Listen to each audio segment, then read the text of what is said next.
Hi guys, so I'm looking to talk about opportunity cost and trade-offs with you. A few things that you can see on the screen at the moment. I've got a Tutor 2 article about scarcity. It's very clear that the main purpose of economic activity is the production of goods and services to satisfy ever-changing needs and wants. So the basic economic problem is about scarcity.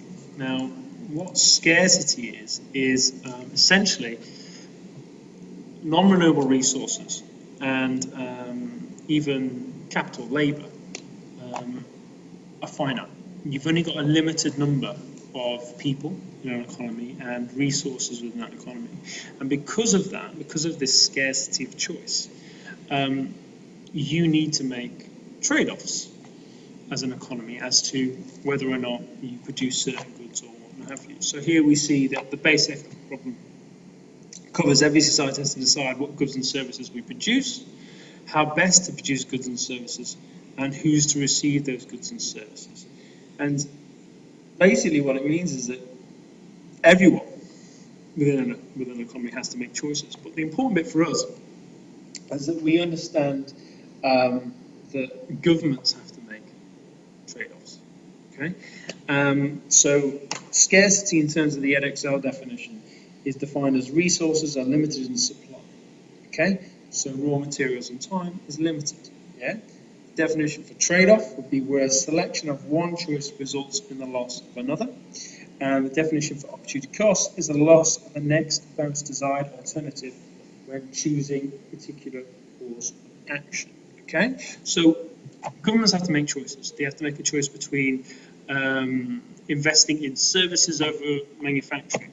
Yeah, businesses also have finite resources to work with. Okay, a limited amount of capital, labour, and they have to decide how best to make use of that. Okay, so what we've got here is we've got a bit of an article here about economic choice. Quite straightforward. Opportunity cost. So these are some examples that you can have. So businesses might make an opportunity cost between new computers, new workers, and office parties. Yeah. So the opportunity cost, what they could have had was a new fax machine, delivery van, pay for the boss. So to put it into basic terms, the opportunity cost is the next best alternative forgone. So for the new computers that we choose to buy, the next best alternative that we could have had instead of the computers would be a new fax machine. Okay, so that's the opportunity cost. Now the actual trade-off, okay, is where we've selected new computers. Yeah, and we've lost the new fax. The opportunity cost is the cost of the new fax. Now, in your exam, it's really important that you don't talk about opportunity cost in terms of a value. So say you've got an option of a government scheme to buy something for £1 million, and you're asked to say what the opportunity cost was. And you should say the loss of, say, the hospital, not producing the hospital. That is the opportunity cost. It's not the £1 million, yeah, that you could have gained or lost or what have you from building that. So you'd use the figure if you wanted to, but you'd always refer to the actual choice that's been made and the lost choice, the choice that we could have done. So we could have built a new motorway instead of the hospital. Okay, got it? Okay, so moving on from this. This is the 2011 paper. And in here, it's got some questions on a company called Change for Life. It's a UK government product. They ask us the following, which of the following is the definition of opportunity cost? Oh, what do you think? What do you think it could be? That's the question. You got it? Hope so.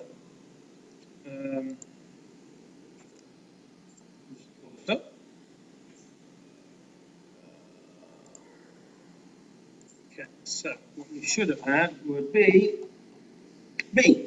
Okay. So if we were looking at this, okay, it's the value of the next best alternative sacrificed. Yeah.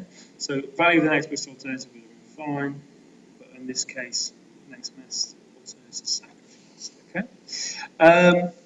So the other question that I want to look at here is to describe two possible trade-offs the government might face in making a decision to fund a project like change for life. Now, there's two ways you could be asked this question in the exam. You could be asked to explain two trade-offs, and that would usually be 2-3 markers, totaling to 6 marks.